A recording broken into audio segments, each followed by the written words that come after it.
देखिए हम आपसे कह रहे हैं, बार बार परेशान करना बंद करिए। अब हम आपके यहाँ नौकरी नहीं करते हैं। नौकरी छोड़ दी तो क्या हो गया, जान तो हो मेरी, आओ ना। हम आपसे कह रहे हैं, हमारा आपसे कोई वास्ता नहीं है। मेरा तो है। अच्छा ये बताओ, तुम आ रही हो कि फिर मैं आऊँ? बोलो। देखिए हमारा पीछा छोड़ दीजिए, वरना हम छोड़ेंगे नहीं आपको।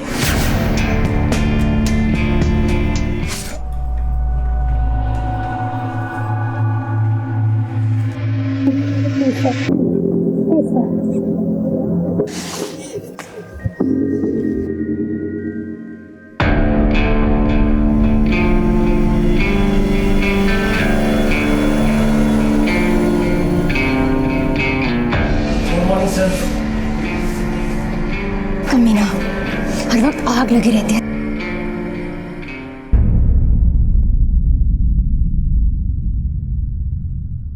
हेलो, यहाँ ये कुत्ता हर रोज तुम्हारी जोई को नोचता रहे और तुम बस हाथ पर हाथ रखकर बैठे रहो, कुछ नहीं करो। इस बूढ़े का तुम कुछ करोगे क्या मैं ही कुछ करूँ?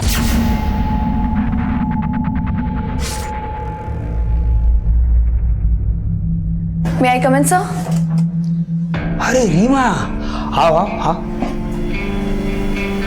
बैठो। Thank you, sir.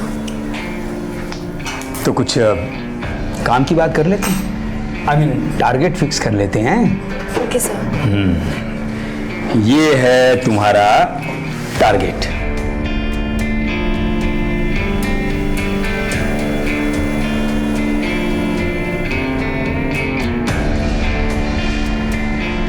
क्यों कम है? बताओ, बढ़ा दें? भाई तरक्की करनी है, ऊपर जाना है तो परफॉर्मेंस तो देनी होगी।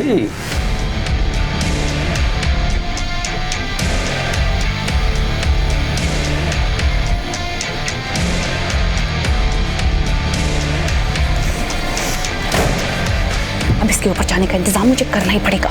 साला ठगी पुट्ठा।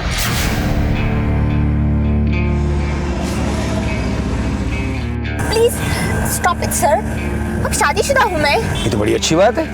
अरे तुम्हें तो खुश होना चाहिए, ऐश करेंगे हम और बिल फटेगा तुम्हारे पति के नाम का।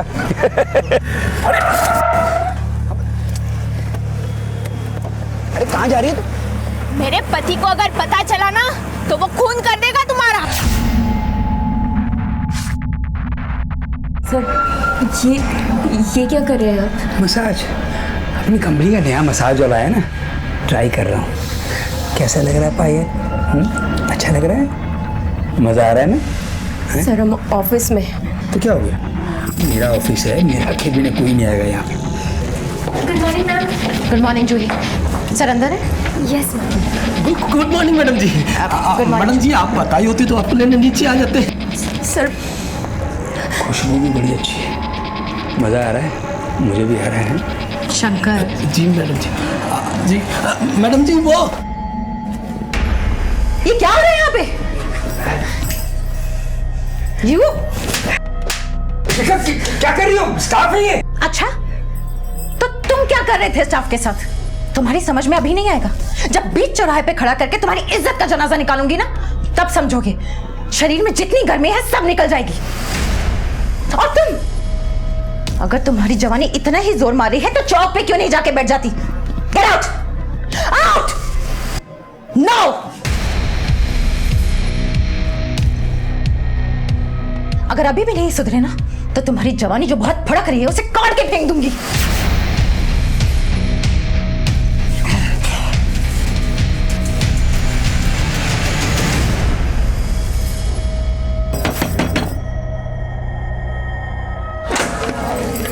आ गए दीदी आप, कैसे हो आप? दीदी कैसा रहा आज का दिन? ठीक था। आ गई पायल?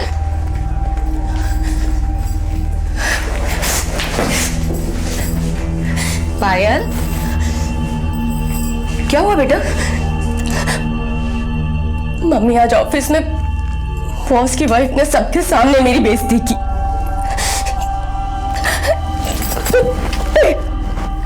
चुप हो जा बेटा, चुप हो जा। ऐसा है तो छोड़ दे नौकरी, दूसरी नौकरी ढूंढ ले।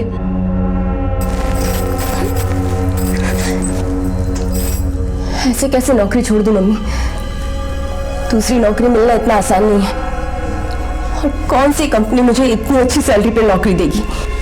कौन सी मुझे इतनी अच्छी अंग्रेजी आती है या कोई मैनेजमेंट कोर्स किया है जो किसी कंपनी में मैनेजर बनने के सपने देखूं? और मम्मी अगर मैंने नौकरी छोड़ दी तो दोनों छोटी बहनों की पढ़ाई का क्या होगा? घर के खर्चे कैसे चलेंगे? और तुम ही बताओ मम्मी, कौन सी कंपनी का बॉस ऐसी हरकतें नहीं करता? मेरी सारी सहेलियां रोजी, मीना, टीना सब इसी तरह की हरकतों की बातें करती हैं। उन सबके भी ऐसे ही हालात हैं। मैंने भी इसे अपनी किस्मत मान ली है। बस बेटा बस, शांत हो जा। मैं तेरे लिए पानी लेकर आती हूँ। मम्मी, चकना भी तैयार रखना, वो आता ही होगा। आज सारे देश में अक्सर महिलाओं को कामकाज के लिए घर से बाहर निकलना पड़ता है, लेकिन हमारे सभ्य समाज में कुछ असभ्य लोग ऐसे भी हैं जो अपने रुतबे, अपनी बड़ी पोजीशन के बल पर अपनी सहकर्मी महिलाओं का फायदा उठाते हैं, उनका शोषण करते हैं। शहर हो या गांव, सड़क हो या दफ्तर, महिलाएं ऐसे असभ्य लोगों से कहीं पर भी सुरक्षित नहीं है। हमारा आज का केस भी ऐसी ही पीड़ित महिलाओं का है जिनका शोषण किया जा रहा था।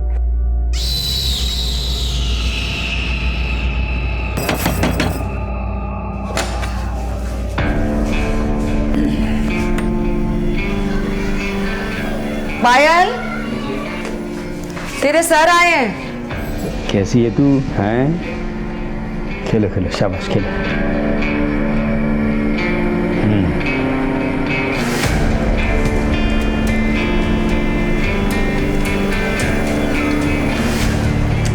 कब तक चलता रहेगा ये सब? जब तक हमें आनंद आता रहेगा तब तक। आज पूरे ऑफिस के सामने आपकी बीवी ने मेरी कितनी बेइज्जती की है। बैठो बैठो यार। अरे वो पागल औरत है, उसकी बातों को सीरियसली क्यों लेती हो?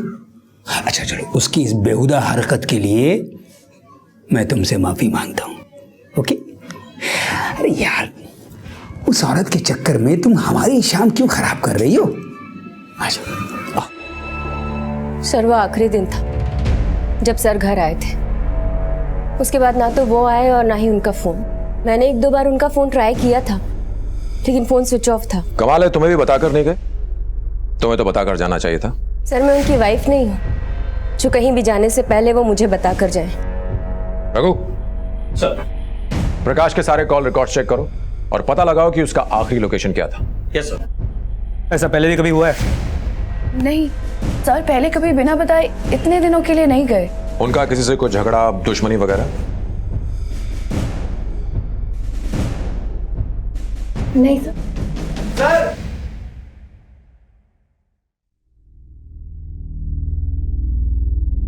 सर, ये कुछ अश्लील किताबें, ड्रॉर से ये ब्लू फिल्म की सीडीज और ये कुछ कॉन्डम्स मिले हैं सर। ऑफिस में कॉन्डम्स? सर, डेस्क से कॉन्डम मिले हैं।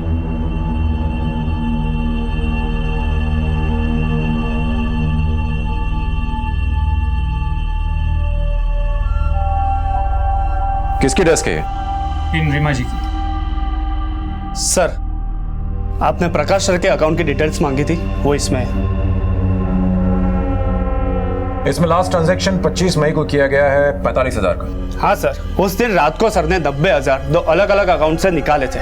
और सर अक्सर ऐसे पैसे निकालते ही रहते हैं। लेकिन वो ऐसा क्यों करते हैं? सर, बड़े लोग हैं तो उनके शौक भी बड़े ही रहेंगे ना। रघु सर, इस एटीएम की सीसीटीवी फुटेज निकालो और चेक करो। सर की एक बात तो थी, सर की ना तो मेम साहब से बनती थी और ना तो छोटे साहब से। आए दिन कचकच होती रहती थी।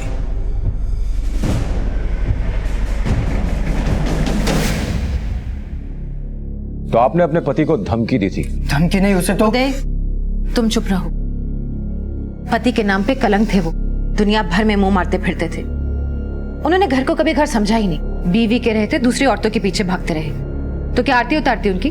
मैं तो चाहता हूँ कभी वो वापस ही ना आए, मुक्ति मिले हमें। तो फिर मिसिंग कंप्लेंट क्यों लिखाई? इन्हें पूछिए, इन्होंने लिखवाई है। और क्या करती मैं? आप ढूंढ दीजिए, अपनी कंपनी और तलाक दोनों ले लूंगी उनसे। सर कॉल रिकॉर्ड चेक कर लिए, सभी से पूछताछ कर ली, लेकिन कहीं भी कुछ नया नहीं मिला। सर कहिए ही नहीं, माँ बेटे का तो खेल नहीं हो सकता है संगीता हर्बल शिखा के पिता की कंपनी है जो उसे विरासत में मिली, और प्रकाश ने एक बार वो कंपनी अपने नाम करवा ली, उसके बाद बीवी को कौन पूछता है? उसका बेटा उदय भी उसके साथ काम करता था, लेकिन जब उदय ने विरोध किया तो प्रकाश ने उदय को कंपनी से निकाल दिया। प्रकाश के इर्द गिर्द जितनी भी लड़कियां और औरतें थी उसने शोषण तो सभी का किया है, और अब वो गायब है। इसलिए शक सभी पर जाता है, लेकिन सबूत किसी के भी खिलाफ नहीं है। और ये जब से गायब है तब से ना तो कोई फिरौती का कॉल आया है, ना ही कोई बैंकिंग ट्रांजैक्शन हुआ है, और अब उसका फोन भी स्विच ऑफ। देखिए मुझे तो लगता है कि इसका खेल खत्म हो गया।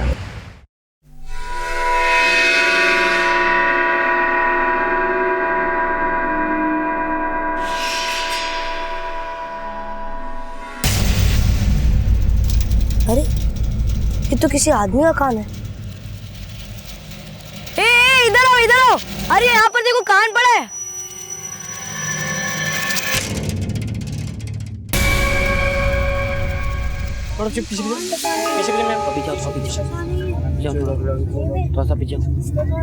किसने देखा है कान? साहब मैंने। किसी ने हाथ तो नहीं लगा? नहीं सर, ना मैंने छुआ ना किसी को छूने दिया। गुड, थोड़ा पीछे रहो बच्चे तुम लोग।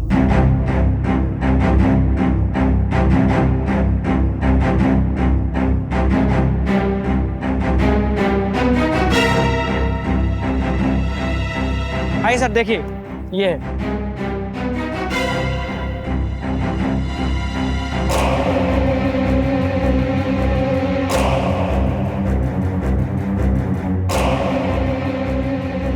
सर यहाँ नाक पड़ी है। सर यहाँ पर एक लाश पड़ी हुई है।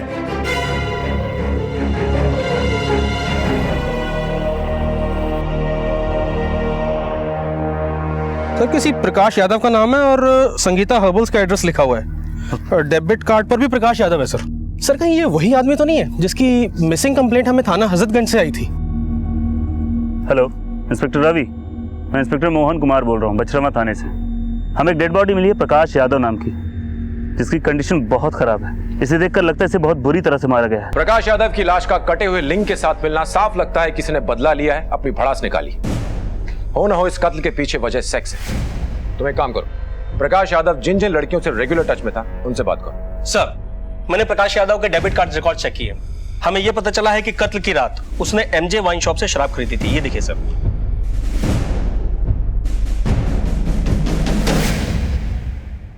प्रकाश साहब को तो बहुत अच्छे से जानता हूँ सर मैं, वो तो हमारे पुराने कस्टमर थे। अच्छा आप जरा सोचकर बताना, उस दिन प्रकाश के साथ कार में कोई था या फिर वो अकेला था? ले लीजिए। चल रमेश, चलता हूँ। ठीक है प्रकाश भाई।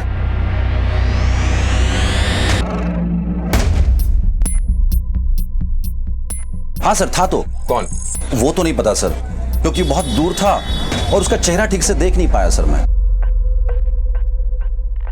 महिलाओं का शारीरिक शोषण एक घिनौना जुर्म है और बहुत कम ही खुलकर सामने आता है, क्योंकि उन्हें अपने ऊपर बढ़ने वाले हाथ से ज्यादा अपने ऊपर उठने वाले सवालों की फिक्र होती है, और इसी कमजोरी का फायदा उठाना प्रकाश यादव जैसे लोग अच्छी तरह से जानते हैं। पुलिस ने जब गुत्थियों को खोलना शुरू किया तो पता चला कि प्रकाश यादव ने अपनी हवस को मिटाने के लिए कई महिलाओं का शारीरिक शोषण किया था। फेहरिस्त काफी लंबी थी, लेकिन पुलिस ने उन पीड़ित महिलाओं से छानबीन शुरू की।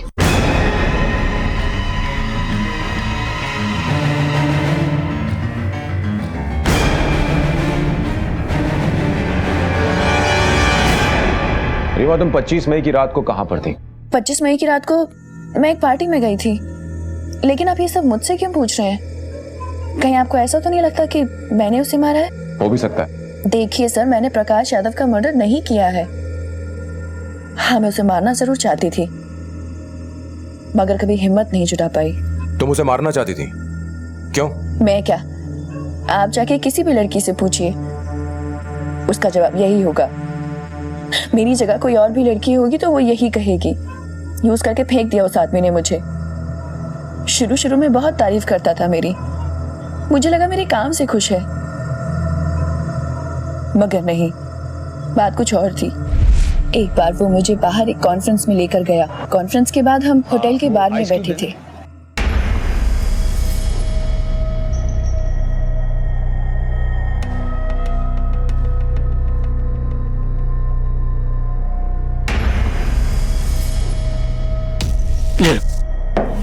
Thank you sir. Welcome.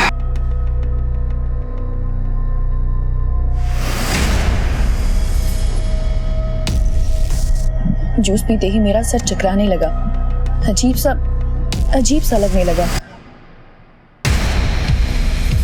Reema, क्या हुआ? सर बहुत चक्कर आ रहे हैं। अच्छा, ठीक हो ना तुम? हाँ, तुम रेस्ट करो थोड़ा, आ जाओ, कम उठो, आ जाओ आ जाओ आ जाओ। मुझे छोड़ने के बहाने वो मुझे होटल के कमरे में ले गया। मैं बेहोश बिस्तर पर पड़ी थी।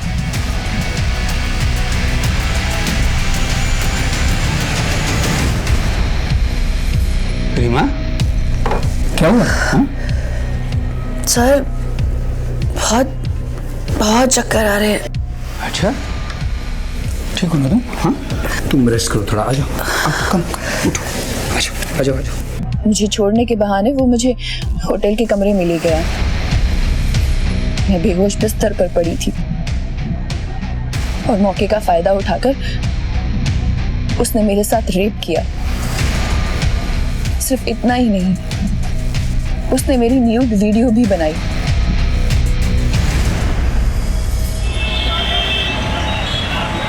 मुझे तो ये सब पता भी नहीं था। एक दिन जब मैं उसके केबिन में मीटिंग कर रही थी, लखनऊ में 1020, इलाहाबाद में 500, बनारस में 400 और चंडीगढ़ में 1280। सर ये क्या कर रहे हैं आप? क्या कर रहा हूँ मैं ऐसी वैसी लड़की नहीं हूँ सर। तो मैंने कब कहा कि तुम ऐसी वैसी लड़की हो? तुम तो बहुत अलग किस्म की लड़की हो। हाँ? देखो ये देखो, ये देखो, इसमें कितनी अलग लग रही हो।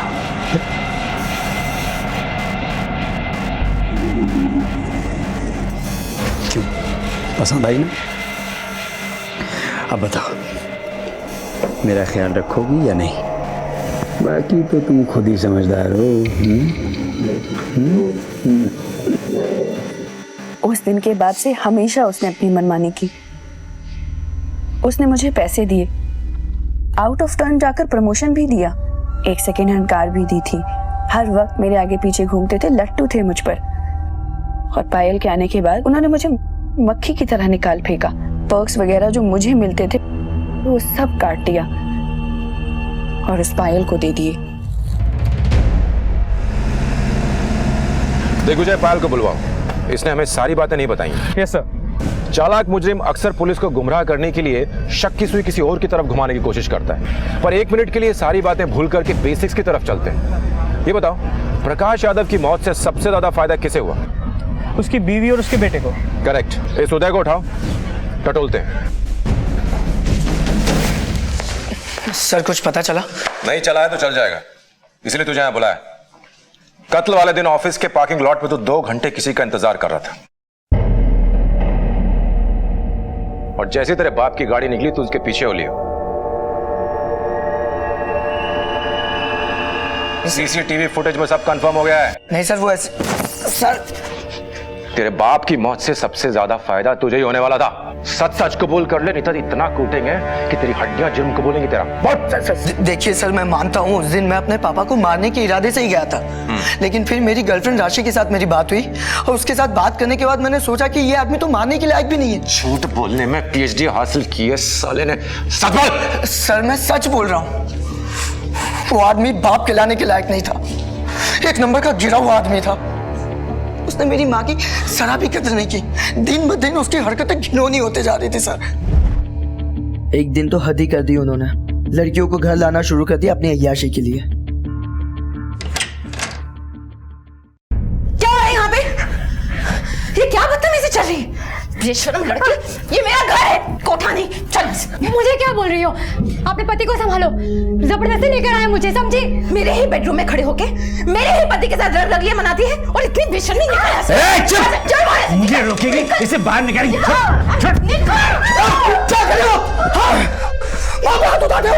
छोड़ूंगा नहीं, छोड़ूंगा नहीं,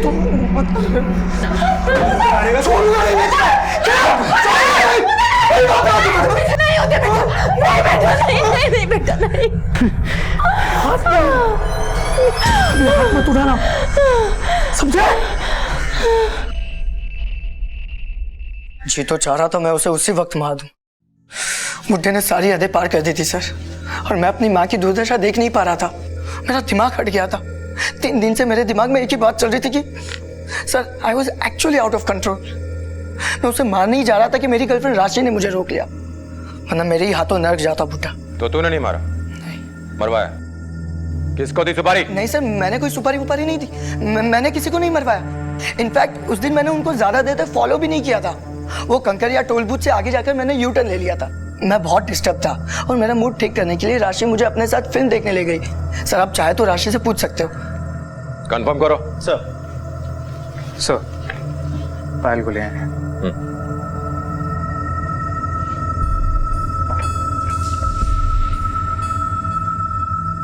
पायल, मुझे एक बात समझ में नहीं आ रही कि तुम प्रकाश की मौत के बाद खुश हो या दुखी? दुखी हूँ सर। लेकिन दुख तो तुम्हारे चेहरे पर नजर नहीं आ रहा। अच्छा ये बताओ कि तुम दोनों के बीच ये सब कैसे शुरू हुआ? सर जब मैंने ये जॉब ज्वाइन किया मैं बहुत खुश थी। प्रकाश सर से मिलने के बाद ऐसा लगा कि वो बहुत अच्छे इंसान हैं। वो मेरी हर चीज से खुश थे, मेरे काम की बहुत तारीफ करते थे। कंपनी ज्वाइन करने के बाद ऐसा लगा कि लाइफ में जितनी भी प्रॉब्लम्स है सब आसानी से सॉल्व हो जाएंगी, पर ऐसा कुछ भी नहीं था सर। प्रकाश सर भेड़ की खाल में भेड़िया थे।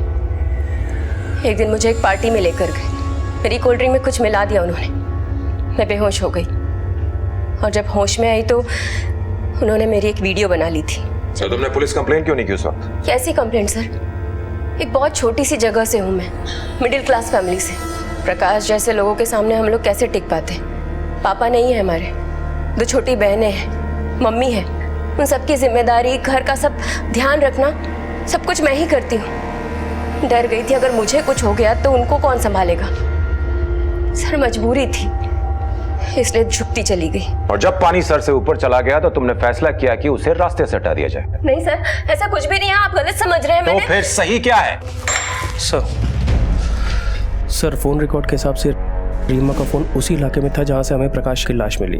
मैंने उसे थाने बुला लिया सर। कहीं तुमने रीमा के साथ मिलकर कोई चक्कर तो नहीं चलाया? नहीं सर, जब से हम सर के करीब हुए थे तब से रीमा हमारे नाम से भी नफरत करती थी। ये रीमा के प्रकाश के साथ कैसे संबंध है? सब पहले तो सब कुछ ठीक था, बाद में सब गड़बड़ा गया। इसमें रीमा की कोई गलती नहीं थी। वो तो ये जॉब छोड़कर जाना चाहती थी, लेकिन सर नहीं चाहते थे कि वो जॉब छोड़कर जाए। बुड्ढे ने तुम्हारे पर्स काटे तो तुमने उसका लिंक काट दिया?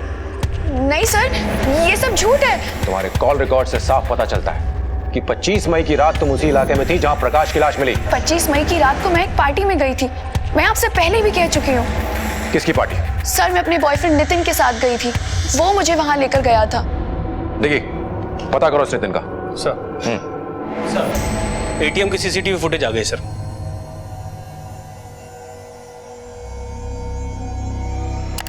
कौन है ये और ये यहाँ क्या कर रहा है? इसने पैसे तो निकाले नहीं? नहीं सर। ये तो देवेंद्र है। तुम जानते हो उसे? हाँ सर, हमारे प्रोडक्ट्स का डिस्ट्रीब्यूशन करता है। कहाँ मिलेगा? सर वो तो पता नहीं। इसका नंबर और एड्रेस दो।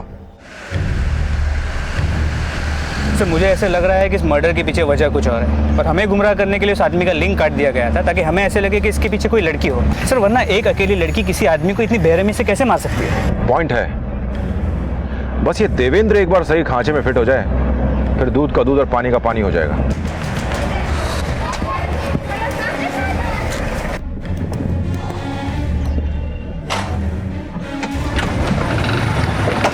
देवेंद्र, बड़ी जल्दी में लग रहे हो, कहाँ जा रहे हो? जी कुछ नहीं, बस ऐसे ही काम से जा रहा है। एक मिनट इधर आओ, तुम्हें कुछ दिखाना है।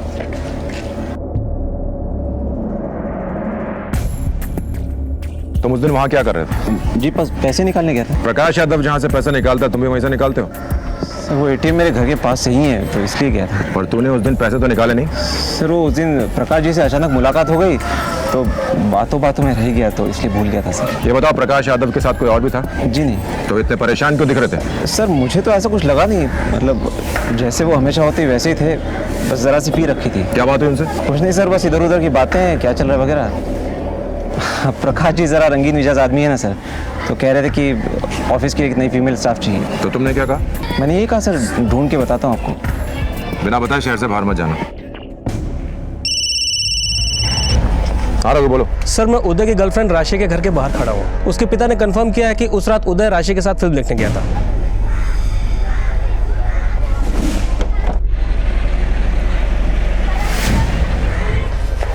सर, रीमा के बॉयफ्रेंड नितिन गोठाला है, आपके कैबिन में बैठा है।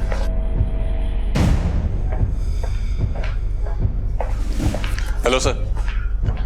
नितिन, तुम 25 मई की शाम अपनी गर्लफ्रेंड रीमा के साथ कहां पर थे? मैं और रीमा उस दिन सर हमारे एक दोस्त के घर में पार्टी थी, बस वहीं गए थे। लेकिन सर आप ये सब क्यों पूछ रहे हैं? सवाल नहीं, दोस्त का नाम? Sir Saket Verma.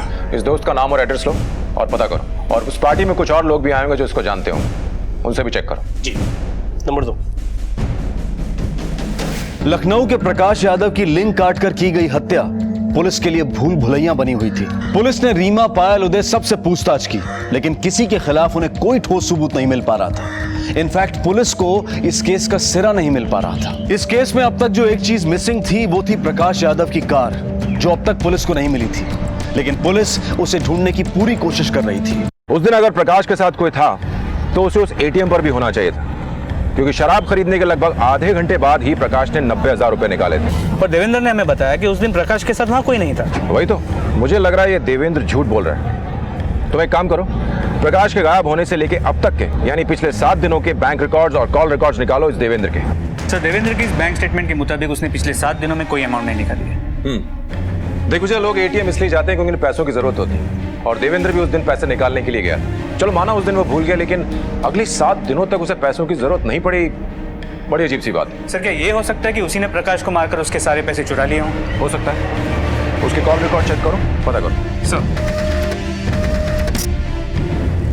Sir, murder के वक्त देवेंद्र उस इलाके में नहीं था, पर हाँ उस दिन प्रकाश की बात देवेंद्र से जरूर हुई थी। और एक बात सर, देवेंद्र का फोन मर्डर के वक्त स्विच ऑफ था सर।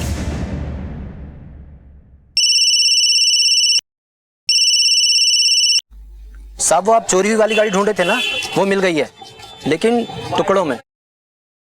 गाड़ी भी टुकड़ों में और मालिक भी। सलाम साहब। आई साहब। अरे राजू भाई। हाँ, ये साहब आए हैं। सलाम साहब। सलाम साहब। वो साहब को गाड़ी के पर्स दिखाओ। हाँ, आइए साहब, आइए। ये वो इंजन साहब। नंबर बताओ। नंबर साहब ये रहा, एक सेकंड, ये रहा साहब, 31E44215। यही है।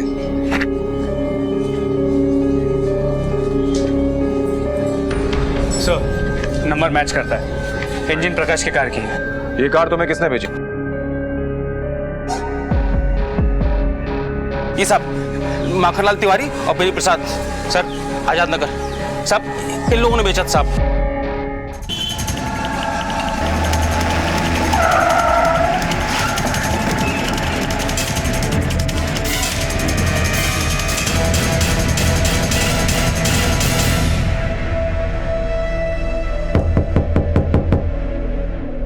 मैं देखता हूँ।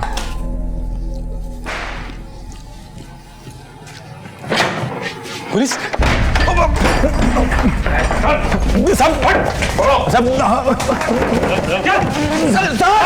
अरे क्या साहब बताइए ना साहब। तुम दोनों ने प्रकाश यादव की कार कहां से चुराई? वो 2 दिन से एक ही जगह पे खड़ी थी साहब, तो हमने उसे उठाकर बेच दिया, उसके बॉडी पार्ट बेच दिए बस। तू बता सर, कहां से तेरी गाड़ी? वो रास्ते में खड़ी मिली थी सर, और हमने उठाकर उसके पुर्जे पुर्जे बेच दिया सर। हम सच बोल रहे सर। आज तक हमको गाड़ी खड़ी नहीं मिली, तुम दोनों को मिल गई। सब बताता हूँ साहब, वो कार दरअसल हमें रीमा जी ने दी थी ठिकाने लगाने के लिए, तो हमने लालच में आके उसे बेच दिया साहब। रीमा जी ने? हाँ साहब, रीमा जी। अब तुम दोनों सीधे सीधे अपना जुर्म कबूल करते हो या फिर हमें कोई दूसरे पैंतरे आजमाने पड़ेंगे? सर हमने कोई जुर्म नहीं किया है, मेरी बात का यकीन कीजिए। ये नौटंकी बंद करो और सच सच बताओ, तुमने जिस आदमी को प्रकाश यादव की गाड़ी को ठिकाने लगाने दिया था वो अब हमारी हिरासत में। मेरे पास सर की गाड़ी कहाँ से आएगी? देखिए, उन दोनों को लेके आओ। सर, अभी मालूम पड़ेगा।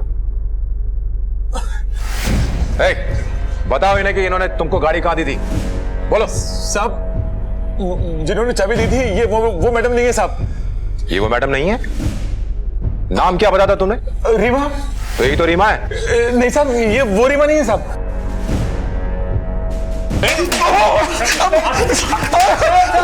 एक मिनट, देखिए साहब, ये देखिए साहब, इस नंबर पे फोन लगाया था, रीमा जी से बात की थी साहब, ये देख लीजिए साहब, हम झूठ नहीं बोले साहब।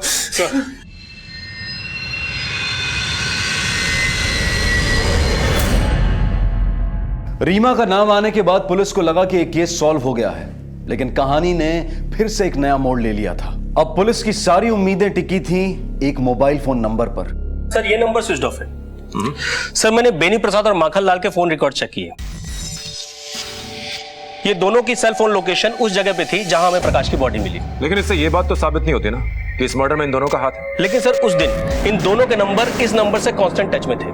मुझे डाउट हुआ तो मैंने देवेंद्र का डेटा भी टैली किया, वो भी इसी नंबर से रेगुलर टच में था। सर पता करो कि ये नंबर किसका है। सर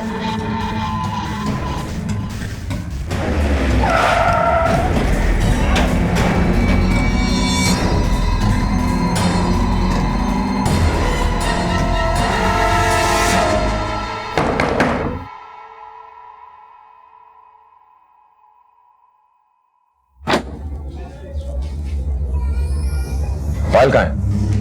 क्या बात है साहब? मैंने पूछा पायल कहाँ है? वो तो गई। कहाँ गई? कानपुर गई है, उसे नई जॉब मिल गई है। पर आप ये क्यों पूछ रहे हैं? घर की तलाशी लो। घर में ऐसे कैसे आ सकते हैं आप लोग? सुनिए, ये लोग घर में। मम्मा, मैंने कुछ नहीं होगा, तुम लोग डरो नहीं, मैं देखती हूँ।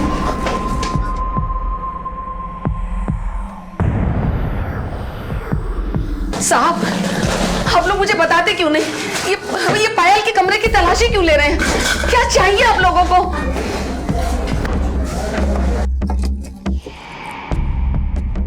सर ये मोबाइल अलमारी में छुपा के रखा था।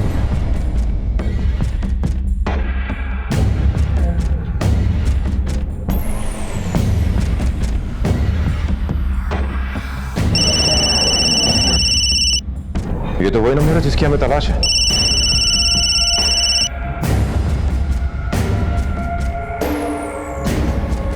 इसकी पूरी फोन बुक में सिर्फ एक ही नंबर सेव है, देवेंद्र का। इसका मतलब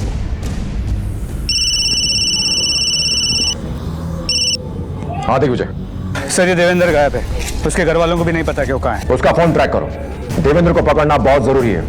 पायल भी उसी के साथ होगी। जी सर। आप देवेंद्र को जानती हैं? पायल उसे कहाँ मिली? ऑफिस में। वो नौकरी के लिए आया था, बड़ा ही नर्वस था। पायल उसे मिली तो पायल ने उसका हौसला बढ़ाया। उसके बाद दोनों मिलने लगे और जल्दी ही एक दूसरे को चाहने लगे। लड़का अच्छा था, घर आता, घंटों बातें करता, सबको हंसाता। मुझे लगा चलो पायल की जिंदगी तो अच्छी हो जाएगी, उस बुढ़े से छुटकारा तो मिल जाएगा। पर एक दिन ये क्या कर रहे हैं यहाँ पे? मेरा दोस्त है। दोस्त है तो घर से बाहर रखा करो इसे। चल निकल यहाँ से, चल। मेरे टुकड़ों पे पड़ के मुझसे दगाबाजी, खबरदार आइंदा यहाँ पे दिखाई दिया तो चल निकल। गप सर, लेकिन चल चल यहाँ से। इसे यहाँ मत बुलाया करो। हैं? चलो आ जाओ आ जाओ।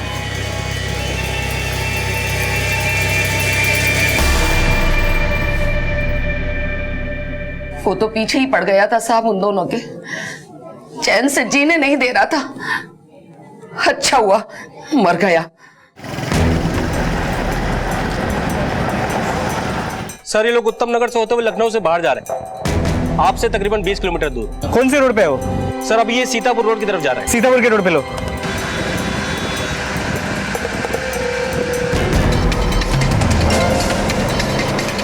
आगे से आप राइट ले लीजिए सर। यहाँ पे राइट लो, यहाँ पे राइट लो।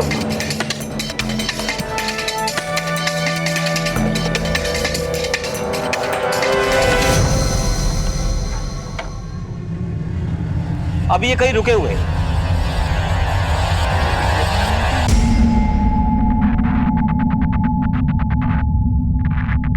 सर आप पास तक पहुंच गए। लगता है वही है, लगता है वही है। चलो चलो जल्दी लो, जल्दी आगे लो। भाई बाबा चल चल। अरे मैं क्या है? थाने में चल, बता दे तुझे क्या किया है। डालो इसको अंदर, चल। सर कह रहा है यार मेरे साथ ये तो।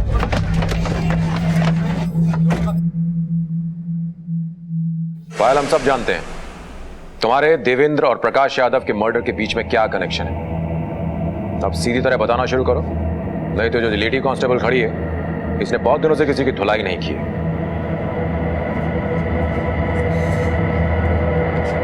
सर, मैंने जब देवेंद्र को अपने और प्रकाश यादव के रिलेशन के बारे में बताया तो वो बहुत गुस्से में था। उस आदमी को जिंदा रहने का कोई अधिकार नहीं था। उसने पायल का वीडियो बना के रखा था और आए दिन उसके साथ बलात्कार करता था। परेशान हो चुकी थी पायल उससे, इसलिए मैंने फैसला किया कि पायल को उस आदमी से मुक्ति दिलाऊंगा। सर, प्रकाश यादव हमेशा मेरा फ़ोन चेक किया करता था, इसलिए देवेंद्र ने मुझे एक नया फ़ोन और एक नया नंबर लाकर दिया था। प्रकाश यादव की जानकारी के बिना देवेंद्र और मैं एक दूसरे से उसी नंबर पर बात करते थे। मर्डर वाले दिन मैंने प्रकाश को फ़ोन करके उससे माफ़ी मांगी और अपने अंकल के साथ डील करने की ऑफ़र भी थी, जिसमें कि लड़की और पैसे दोनों ही थे। लड़की और पैसे प्रकाश की कमज़ोरी थे, इसलिए वो मना नहीं कर पाया। ले लीजिए। चल रमेश, चलता हूँ। ठीक है प्रकाश भाई। वो आया, शराब खरीदी और गाड़ी में ही शराब पीनी शुरू कर दी।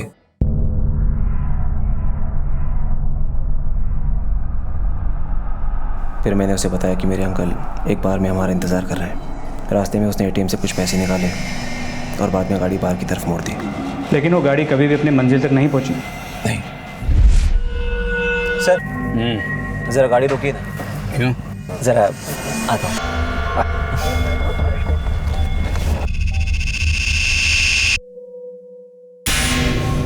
मैं भी आता हूँ।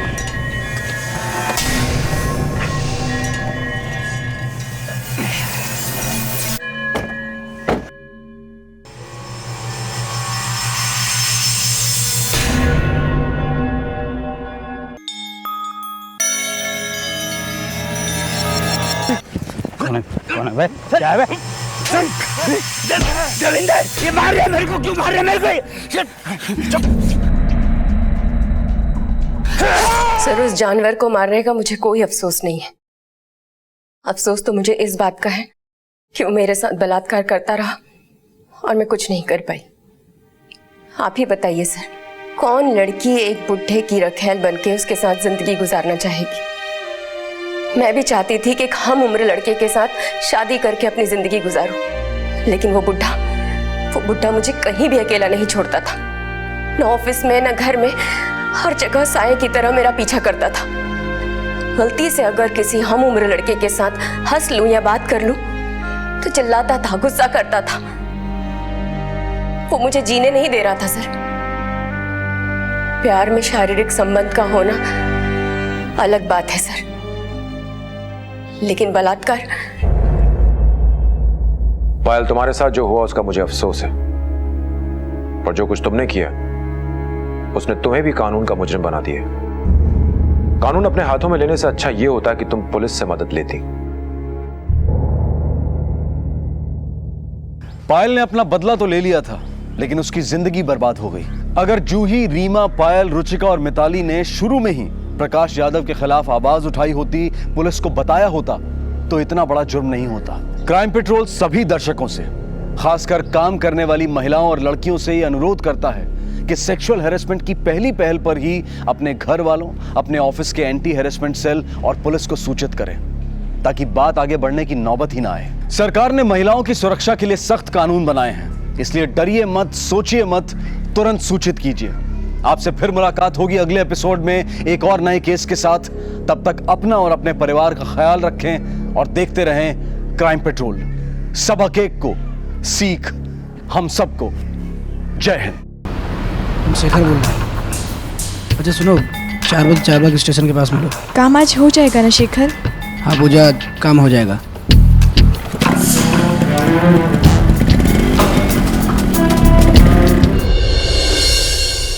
पूजा एक लड़के के साथ नौकरी की तलाश में निकली थी और रात 11 बजे लखनऊ कानपुर हाईवे पर बुरी हालत में पाई गई। लेकिन उसकी ये हालत हुई कैसे? कौन थी पूजा और कौन था शेखर? और आखिर पूजा के साथ हुआ क्या था?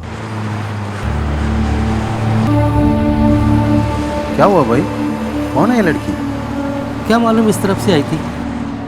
लड़की जिंदा है, हालत बहुत खराब है, एम्बुलेंस बुलाओ। अरे ये तो बहुत घायल लग रही है। इसकी हालत देखकर तो लग रहा है कुछ गड़बड़। आजकल गुंडे बदमाश बहुत हो गए, पता नहीं क्या हो रहा है। चलो चलो निकलो यहाँ से, चलो।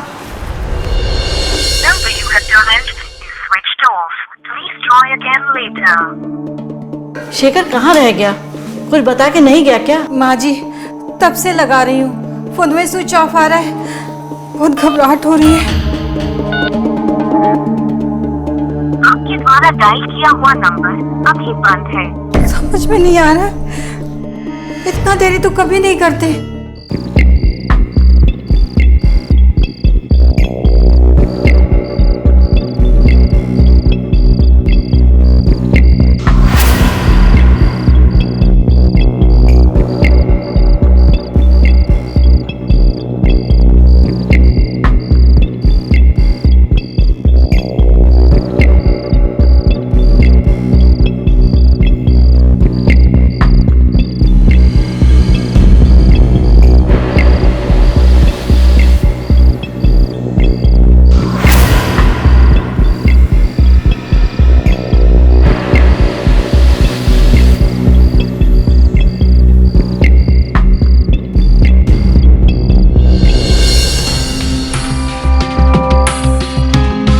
सर, लड़की का नाम पूजा है।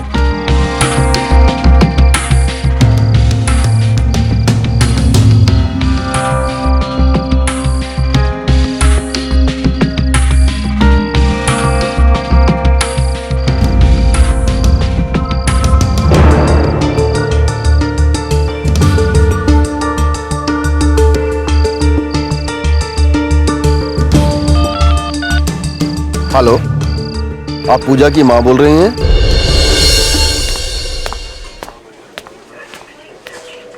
साहब हमारी पूजा का क्या हुआ है? आप कुछ बतावत काहे नहीं है? इसे पहचानती हैं? ये मोबाइल तो हमारी पूजा का है। ये चप्पल, पूजा, ये दुपट्टा, ये पर्स में पूजा का, और ये चश्मा। साहब ये चश्मा हमका नहीं पता। साहब हमरे पूजा का क्या हुआ है? आप शेखर को जानती हैं? नहीं साहब, शेखर का हमका नहीं पता।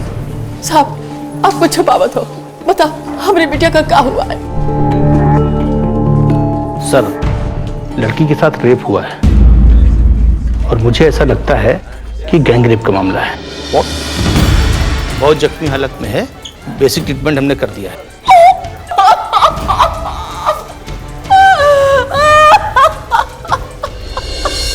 पूजा को अभी तक होश नहीं आया है। एक काम करो, घटनास्थल से जो भी चीजें बरामद हुई हैं सबकी अच्छे से जांच करवाओ। सर। और पूजा के फोन पे अंतिम कॉल किसी शेखर का आया था। इस शेखर का कच्चा चिट्ठा निकला और टेलीकॉम ऑपरेटर से। सर। और वो जो सेडेटिव मिली है, पता लगा कौन से मेडिकल स्टोर से खरीदी गई है। सर, पेशेंट को होश आ गया। डॉक्टर साहब, बयान लेना बहुत जरूरी है। प्लीज ले लीजिए। पूजा, आपके साथ ये सब किसने किया? शेखर ने। शेखर? हाँ, आगे बोलिए। शेखर ने। देखिए, पेशेंट की हालत खराब हो रही है, आप लोग प्लीज बाहर जाइए। Nurse, injection.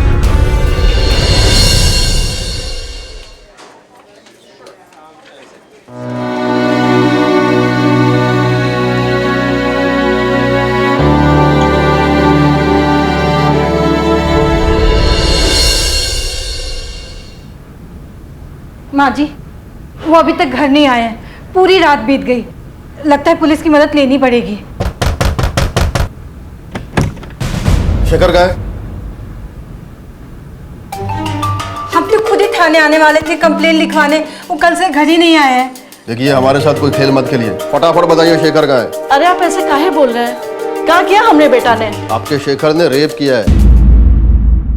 आप लोगों को कोई गलतफहमी हुई है इंस्पेक्टर साहब, वो ये सब नहीं कर सकते। हमें कोई गलतफहमी नहीं हुई मैडम। पूजा ने खुद बयान दिया है कि ये सब उसके साथ शेखर ने किया है। आप उसका फोटो ले आइए।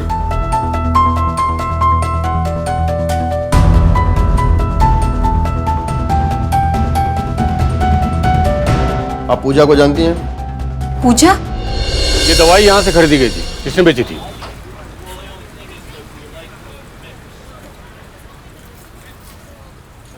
सर ये किसी पूजा शर्मा ने ली थी। तुम थे उस टाइम यहाँ पे? सर उस वक्त तो बबलू और शेखर थे। सर मैं तो 3:30 बजे आया क्योंकि शेखर ने हाफ डे लिया हुआ था उस दिन। अभी कहाँ है शेखर? सर आज तो नहीं आया वो। ये नंबर देखो, ये है उसका नंबर। हाँ नंबर तो उसी का है। क्या हुआ सर? वो आए तो इन्फॉर्म करो। Okay sir. तुम यहाँ सिविल ड्रेस में तैनात रहना, नजर रखना, और तुम सर को इन्फॉर्म करो। ये है पूजा, ध्यान से देखिए।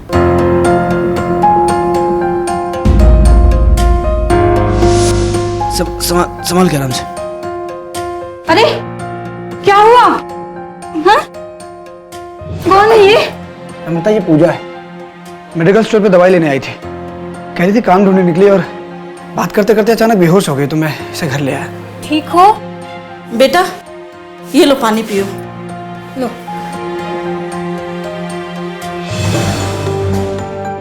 क्या हुआ बिटिया?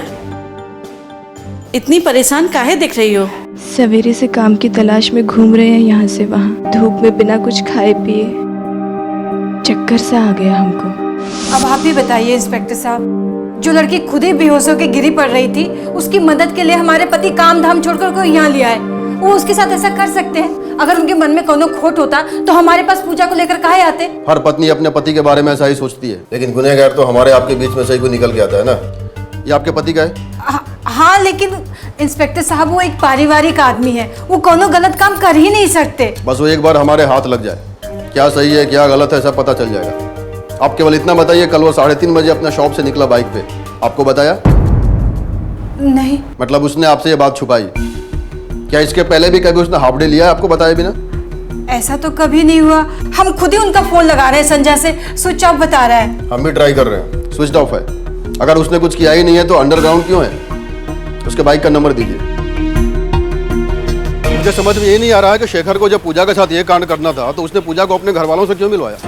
कहीं ऐसा करके वो पूजा का भरोसा तो नहीं जीतना चाह रहा था?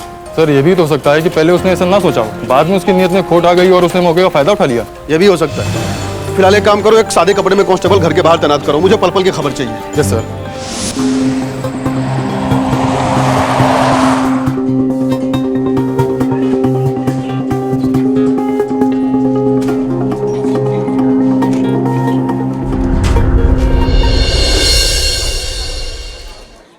हम आपकी हालत समझ सकते हैं, लेकिन हमारे लिए कुछ सवाल पूछने बहुत जरूरी है। प्लीज हमें निडर होकर बताइए। 4 लोग थे, बस शेखर याद है हमें। उसके साथ उसके 3 साथी भी थे, उनका चेहरा हमको याद नहीं। हमें नशे की दवाई पिला दी गई थी, फिर चारों ने बारी बारी हमारे साथ बलात्कार किया। जब हमने विरोध किया तो पूरी तरह मारा और पीटा।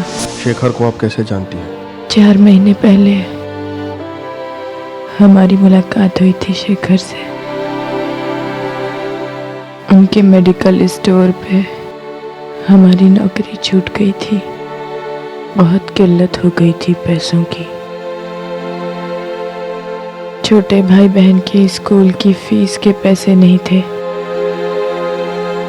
माँ की तबीयत खराब रहती थी। हम दवाई लेने अक्सर उनके मेडिकल स्टोर जाया करते थे।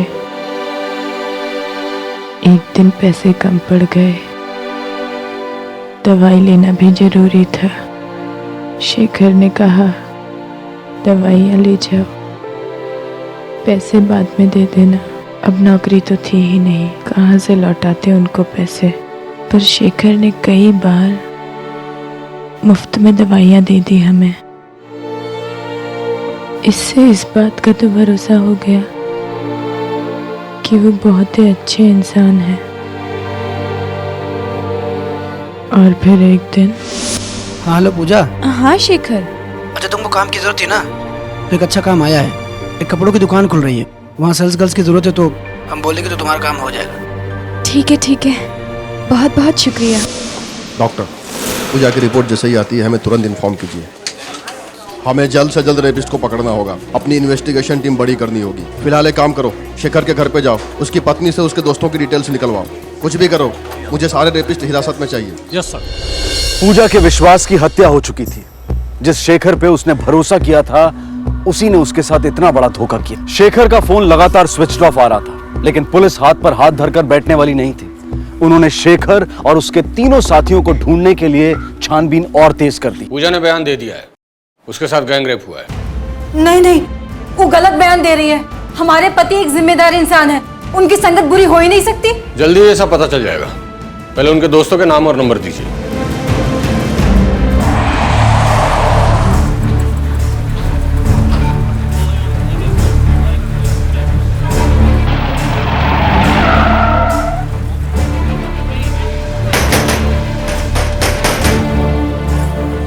विजय।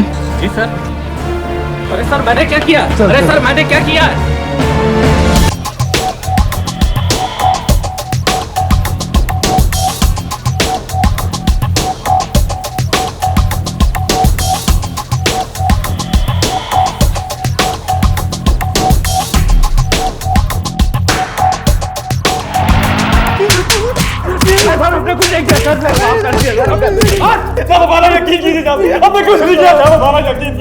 साहब हम सच कह रहे हैं, उस रात नहीं थे वहाँ। ऐसे नहीं बकोगे तुम लोग, सच गुलवाना आता है हमें।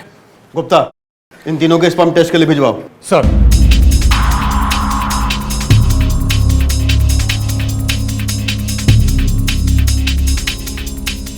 ये फोटो गौर से देखो, इन दोनों को कभी देखा है?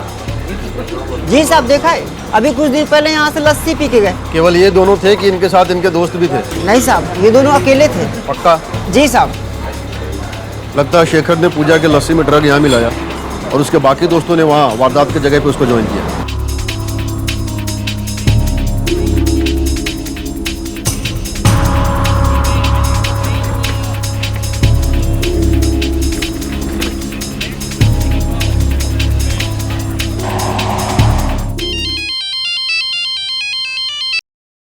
हाँ गुप्ता। लखनऊ रेलवे स्टेशन पर 2 मिनट के लिए उसका फोन ऑन हुआ था। इसके पहले कि वो शहर छोड़ के भाग जाए, धार दबोचो उसको। सर, तेज चलाओ।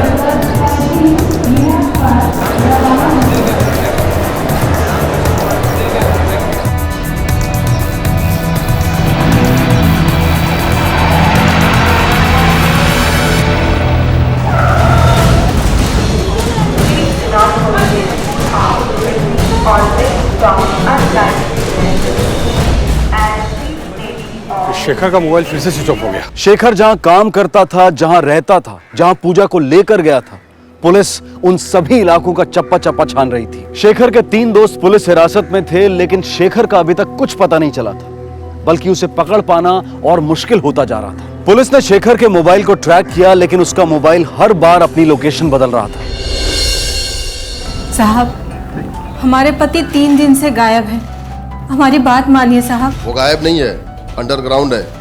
अरे साहब ऐसा नहीं है साहब, वो पारिवारिक आदमी है और उनके तीनों दोस्त भी बहुत अच्छे इंसान है साहब। आप हम पर विश्वास कीजिए साहब। साहब हमारे पति के साथ कुछ गड़बड़ हो रहा है साहब।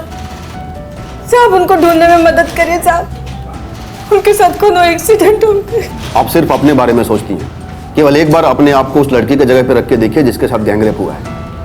आप अंदाजा भी नहीं लगा सकती वो किस मेंटल ट्रॉमा से गुजर रही है।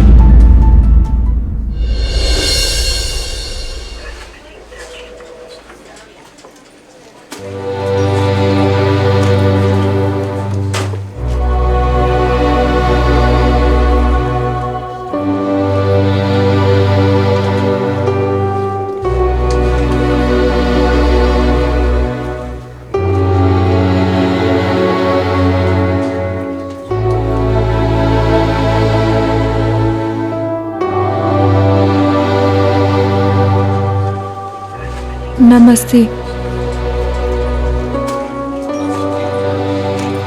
हम शेखर की पत्नी हैं। कहाँ आई हूँ यहाँ? अपनी बिटिया का तमाशा देखने आई हूँ। तुम्हारा पति इंसान नहीं, राक्षस है, राक्षस। देखो अपनी बिटिया का क्या हाल किया है। अरे कैसे रहा था उनके साथ? देखो मेरी बिटिया को, देखो।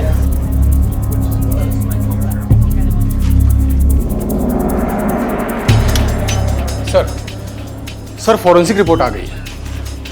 सर पूजा की टेस्ट रिपोर्ट में 4 अलग अलग डीएनए पाए गए हैं और उसमें बहुत ज्यादा मात्रा में वही ड्रग मिला है सर, जिसकी फॉइल हमें मिली थी सेडेटिव की। लेकिन सर शेखर के तीनों दोस्तों के स्पर्म सैंपल मैच नहीं हुए जो पूजा के शरीर में पाए गए थे। तो फिर वे 3 लोग कौन हैं जिनके साथ मिलकर शेखर ने यह गैंगरेप किया?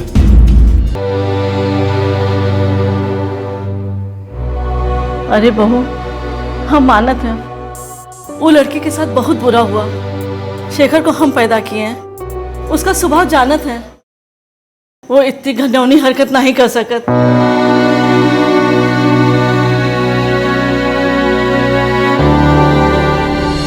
पूजा की हालत देखकर नम्रता सदमे में थी और दूसरी तरफ पुलिस हैरान थी कि फॉरेंसिक रिपोर्ट में शेखर के तीनों दोस्तों का डीएनए मैच नहीं हुआ था। पुलिस की समझ में नहीं आ रहा था कि शेखर के ये 3 नए दोस्त आखिर हैं कौन।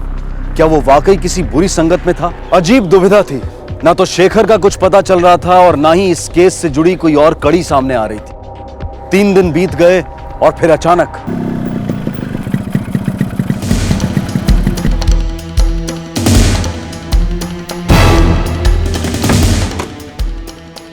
शेखर, कहाँ था तू इतने दिन? आप आ गए? कहाँ चले गए थे? 3 दिन से कुछ अता पता नहीं है। यहाँ कितना हंगामा हो गया है। हम कितना परेशान हो गए थे। कहाँ गायब थे? और फोन का स्विच ऑफ था। अरे फोन तो हमारे पास ही था। अरे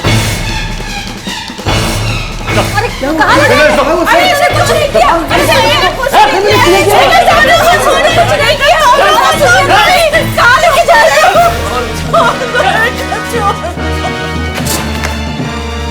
पूजा के साथ इस रेप कांड में तुम्हारे साथ तुम्हारे 3 और साथी शामिल हैं। तीनों का नाम चाहिए मुझे। सर हमने कुछ नहीं किया, बात मानिए हमारी। देख, छुपा के कोई फायदा नहीं।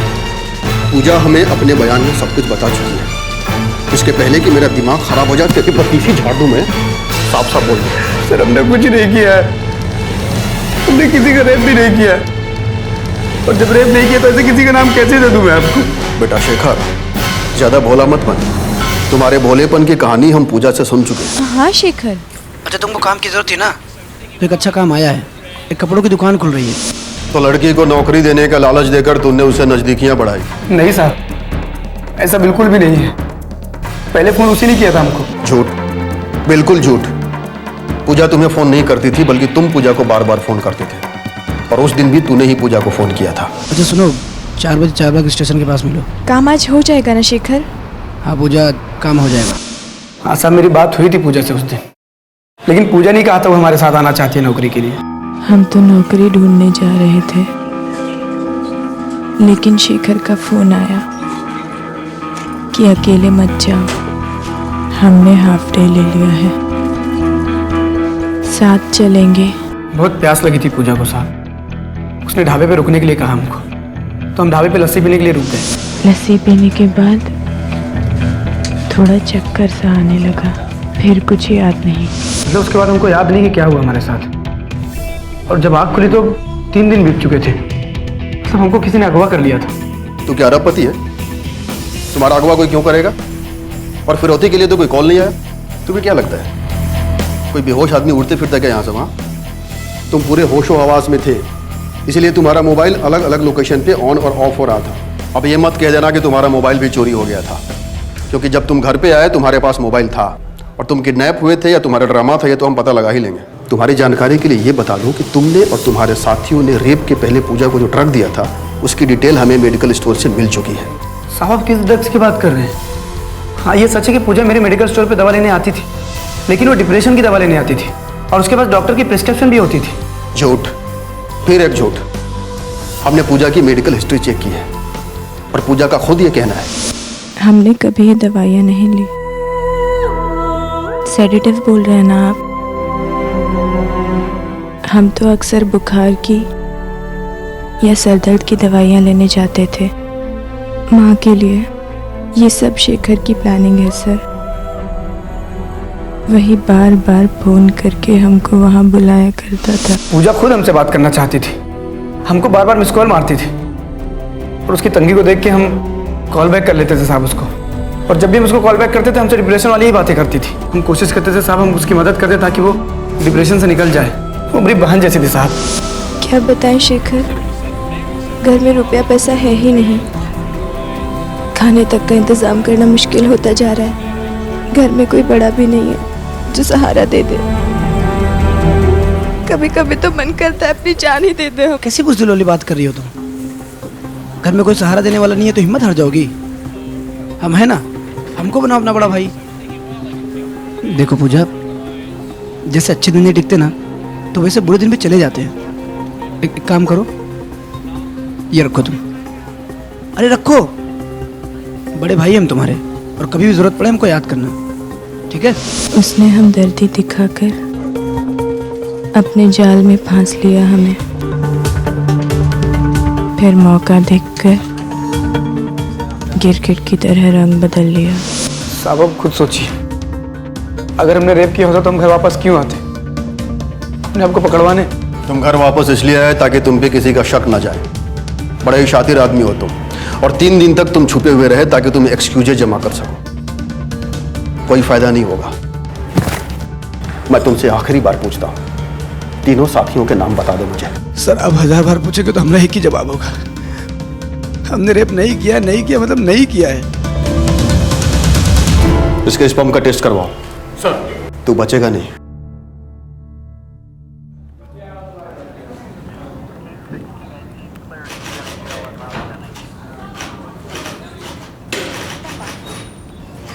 ये क्या हो गया जी?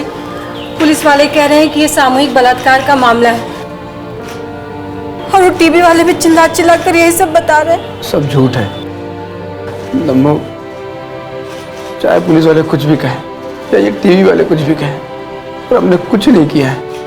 हम बेकसूर हैं। वही तो, हम 10 साल से आपके साथ हैं, आंख मूंद कर विश्वास करते हैं।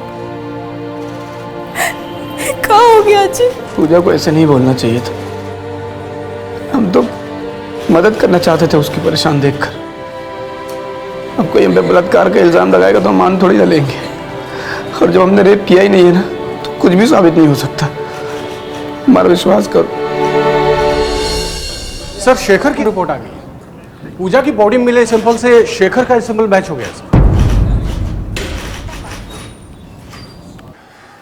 चार्जशीट फाइल हुई, केस चला और सारे सबूत शेखर के खिलाफ पेश हुए। पुलिस हैरान हो रही थी कि यह शेखर कैसा इंसान है। सारे सबूत मिलने के बाद भी एक ही रट लगा रहा है कि वो बेकसूर है। शेखर की रिपोर्ट पॉजिटिव आई, लेकिन उसके वो 3 दोस्त जिन्हें गिरफ्तार किया गया था उनकी रिपोर्ट मैच नहीं हुई, और मीडिया के दबाव में पुलिस की मुश्किलें बढ़ती जा रही थी।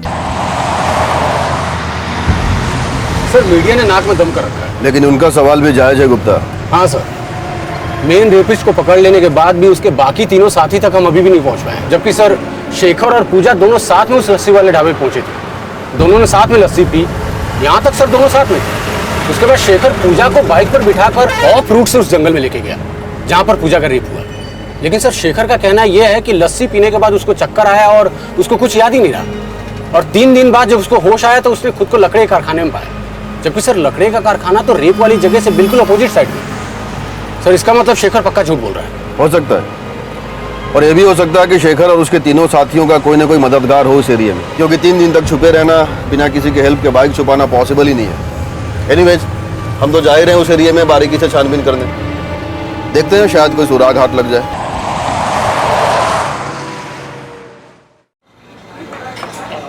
पूजा और शेखर ने लस्सी यहाँ पी थी। यहाँ से हम दोनों 2 डायरेक्शन में जाएंगे। मैं जाऊँगा इधर क्राइम स्पॉट की ओर, और तुम जाओगे इधर, क्योंकि शेखर ने इधर ही खुद को होश में आने के बाद पड़ा हुआ पाया था। ओके सर, तुम दोनों मेरे साथ आओ। चलो।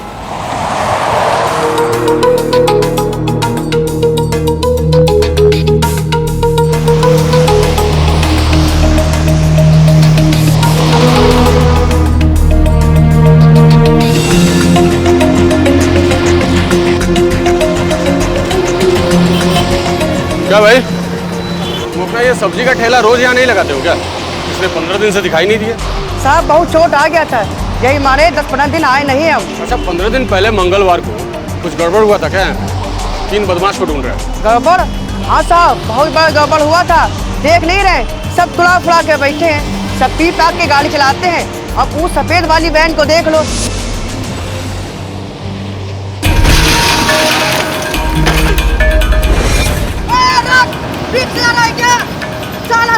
सब नुकसान कर गया। देखी खिड़की टूटी थी, पता नहीं कौन जल्दी में रहे, ठोक के चला गया हमको। हमारा ठिलिया भी तोड़ गया और हमारा सब्जी का सारा नुकसान करके चला गया साहब। यही मारे हम कई दिन दिखाई नहीं दिए। और कुछ? और हाँ साहब, उस सफेद वाली वैन के पीछे चद्दर में कुछ रखा हुआ था। अच्छा उस गाड़ी का नंबर याद है तुमको? साहब गाड़ी का नंबर प्लेट टूटा हुआ था और आखिरी का 2 नंबर याद है, 8 और 9। सफेद कार, टूटी हुई नंबर प्लेट, बेतहाशा भाग रहे थे, सब्जी वाले के ठेले को उड़ाया। इतनी कहानी तो हमें पता है, तो सिर्फ इतना बता दे तुम्हारे साथ था कौन कौन। साहब आप क्या बात कर रहे हैं? कौन सी गाड़ी, कौन से साथी? सर वो सफेद कार मिल गई है, उसके मालिक का भी पता चल गया है। उसका नाम आकाश है और आकाश ने वो गाड़ी सेकंड हैंड खरीदी थी।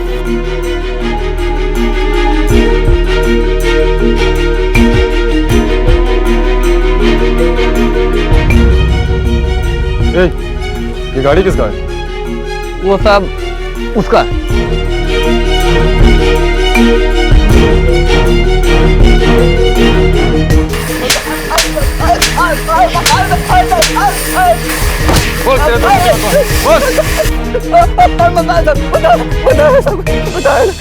सब उनका नाम है साहब, करण और श्रीकांत साहब, सब 4 बार बच चुके हैं साहब। श्रीकांत का सब प्लान से किया हुआ था, हम तो बस बहकावे में आ गए थे साहब। लेके चलो इसे।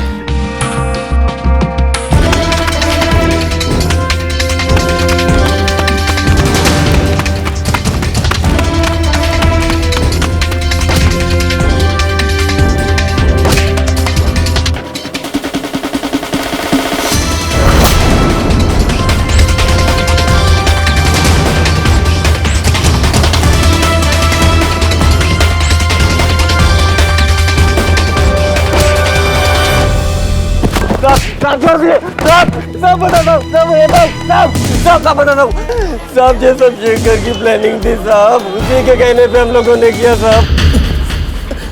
तुम्हारे तीनों साथी अपना गुनाह कबूल कर चुके हैं। अब ये साफ हो गया है कि तुम चारों ने मिलकर ही रेप किया था। उनके स्पर्म सैंपल और डीएनए मैच कर गए हैं। तुम्हारा तो पहले ही मैच कर गया था। अब सीधे सीधे अपना गुनाह कबूल कर। साहब ये हमारे साथ सरासर गलत हो रहा है। जब हमने कोई गुनाह किया नहीं तो फिर हम कैसे कबूले? हम तुमसे कभी मिले भी नहीं, हमको जानते तक नहीं है साहब।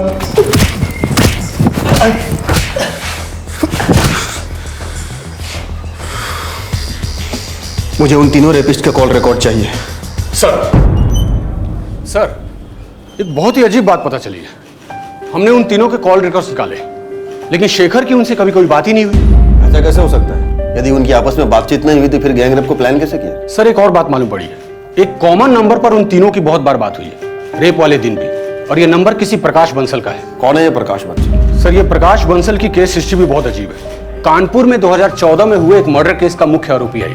इस वक्त वो जमानत पे है, लेकिन उसका साथी बंसी अभी भी जेल में है। और सर इंपॉर्टेंट खबर यह है कि उस मर्डर केस का चश्मदीद गवाह शेखर रह चुका है। व्हाट? शेखर आई विटनेस है? Yes sir. और ये बात हम सब तक छुपी रही? सर ये फाइल हमें कानपुर पुलिस से मिली है। सर केस की फाइल और शेखर के बयान के मुताबिक 5 मई 2014 को उस पेट्रोल पंप पे शेखर पेट्रोल भरवा रहा था। उसी वक्त बंसल और उसके साथी बंसी ने सीताराम नाम के आदमी का मर्डर कर दिया, और ये मर्डर होते हुए शेखर ने देख लिया था।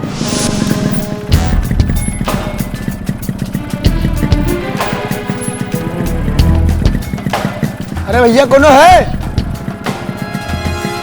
अरे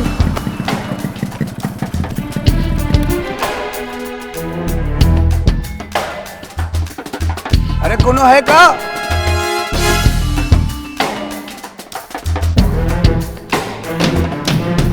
भाई जी अम्मा कसम गलती हो गई, आइंदा कभी नहीं करेगा भाई जी। भाई जी नहीं करेगा भाई जी।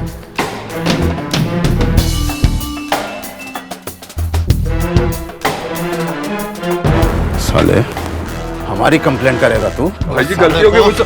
इतना बड़ा आदमी हो गया, तेल में मिलावट करते हैं। भाई जी मैं तो बोलता हूँ खत्म कर दो इसे, वरना ये बर्बाद कर देगा हम लोग को। पुलिस में कंप्लेंट करेगा तू?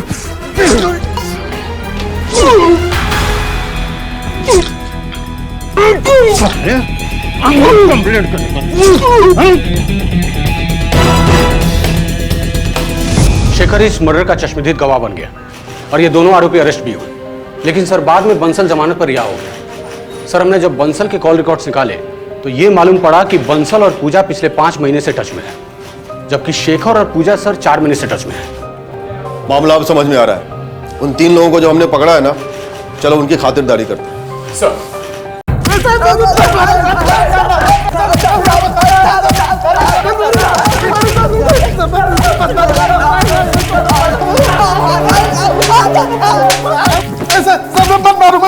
गलती हो गई साहब, सब गलती हो गई साहब।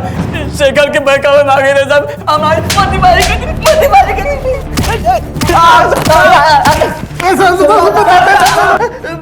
मारिए मत साहब, मारिए उसे, बता दे सब कुछ सच बता दे साहब।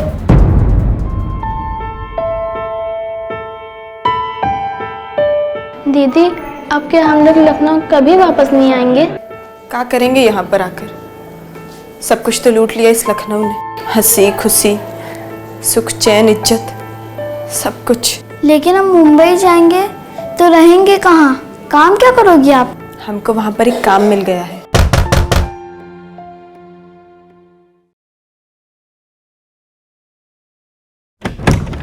पूजा, केस से रिलेटेड कुछ जानकारी मिली है हमें, आपको हमारे साथ पुलिस स्टेशन चलना होगा।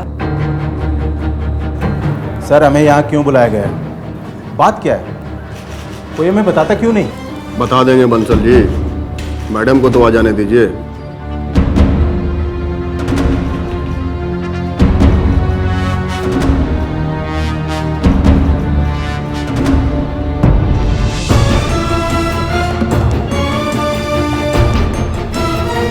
बैठो।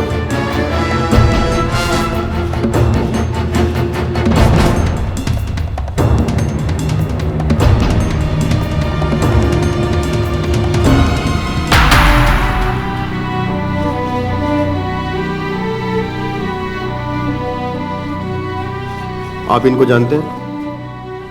जी नहीं। पूजा, आप इनको जानती हो?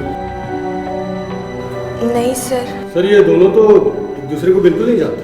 हाँ, लेकिन हम कुछ जानते हैं। ये रहे आपके कॉल रिकॉर्ड्स और ये रहे आपके कॉल रिकॉर्ड्स। आप दोनों पिछले 5 महीने से एक दूसरे से लगातार बातचीत कर रहे थे। इतना ही नहीं, वे तीनों लड़के जिनके स्पर्म सैंपल पूजा की रिपोर्ट से मैच हुए हैं, आप उनसे पिछले 4 महीने से टच में हो। और ये है हमारे लिए हुकुम का इक्का, आपके कानपुर मर्डर केस की हिस्ट्री फाइल। वही सीताराम मर्डर केस। इस केस में शेखर, जी हाँ वही शेखर जिसने पूजा के बयान के हिसाब से पूजा के साथ बलात्कार किया है, इस केस में आई विटनेस है। और ये क्या है पता है? Blank paper. इसमें अभी तक हमने कुछ भी नहीं लिखा है, क्योंकि इसमें अब हम वो सच लिखेंगे जो तुम हमें बताओगे और अभी बताओगे। बको।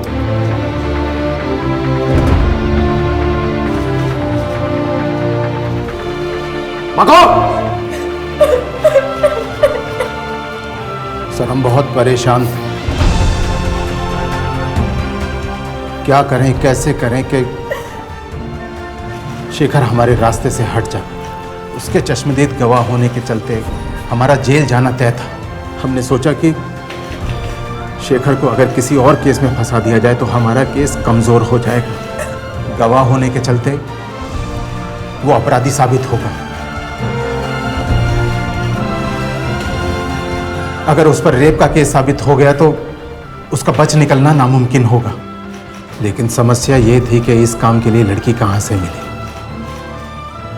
जो अपनी ज़रूरतों के लिए हमारे लिए काम करती। बंसी पूजा को जानता था, वो इसके टच में था और इसकी बदहाली उससे छिपी नहीं थी।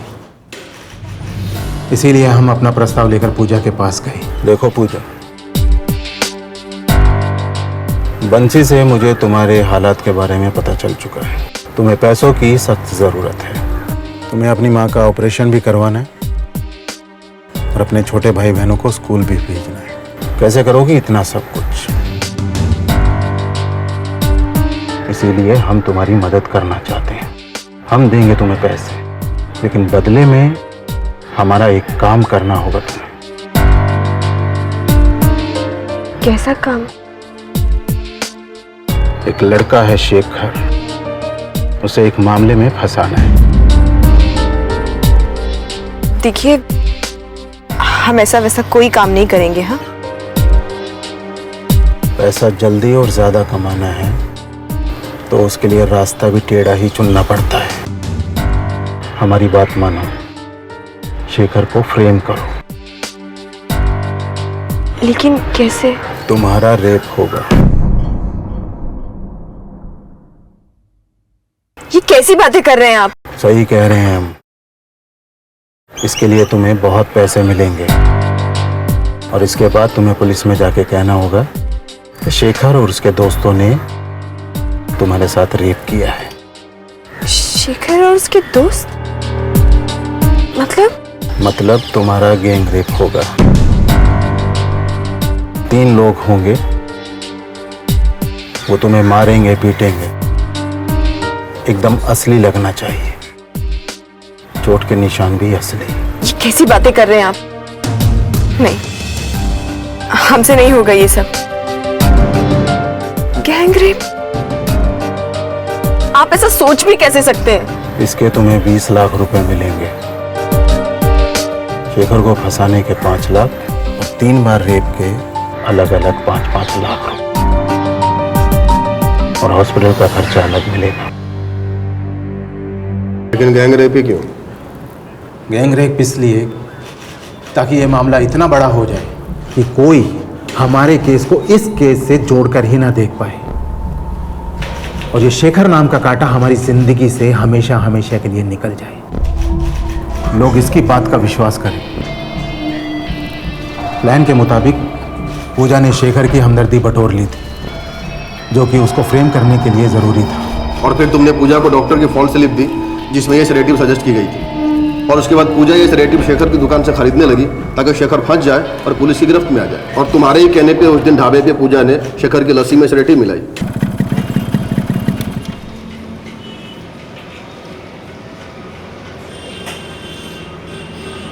भैया 2 लस्सी देना।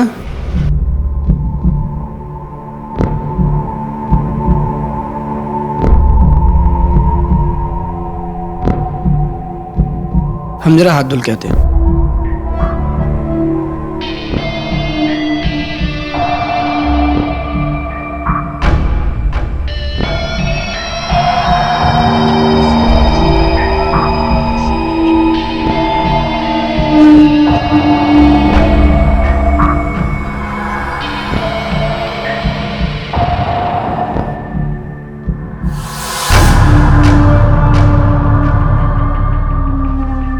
जब शेखर बेहोश हो गया तो हमारे कुछ आदमियों ने उसे एक चादर में लपेटा और सफ़ेद कार में डाल दिया।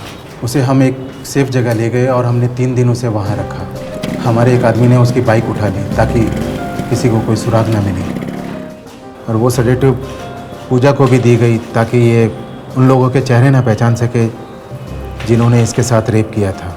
गैंग रेप के बाद आकाश ने हमें इन्फॉर्म किया।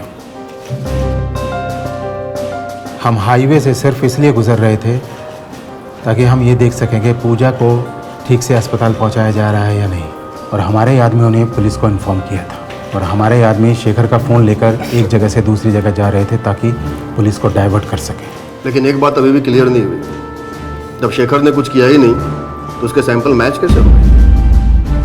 बेल पे बाहर आने के बाद मैं शेखर की हिस्ट्री ज्योग्राफी खंगाल रहा था कि कोई तो ऐसी कमज़ोर कड़ी होगी जिससे मैं उसे ब्लैकमेल कर सकूं। हमें पता चला कि शेखर की पत्नी का IVF ट्रीटमेंट चल रहा है। पहली बार की कोशिश में वो नाकाम रहे और दूसरी बार की कोशिश के लिए वो ट्राई कर रहे थे, और हमने वहाँ के कंपाउंडर को पैसे खिलाए ताकि शेखर का स्पर्म हासिल कर सके। और उसके बाद हमारे 3 आदमियों को हमने पूजा मामले को सेट करने को बोल दिया।